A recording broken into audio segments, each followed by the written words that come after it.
Dan kemudian berdasarkan data IRSMS Korlantas Polri, angka kecelakaan lalu lintas di seluruh Indonesia selama 1 kali 24 jam terjadi sebanyak 237 kasus laka lantas yang terdiri dari 20 orang meninggal dunia, 17 orang luka berat, dan 162 orang luka ringan. Dan dari 237 kasus laka lantas tersebut, 98% terjadi di kawasan non-tol. Kami menghimbau bagi pengendara, baik kendaraan roda 2 maupun roda 4, untuk tetap patuhi aturan yang berlaku, arahan petugas kami yang berada di lapangan, dan yang pastinya tidak menggunakan ponsel saat berkendara.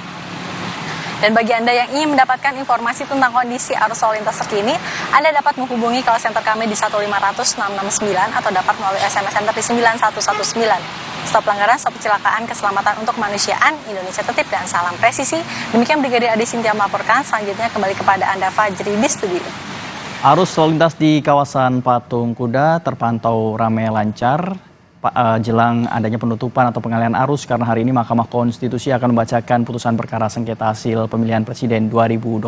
Terima kasih Brigadir Adi Sintia atas laporan Anda.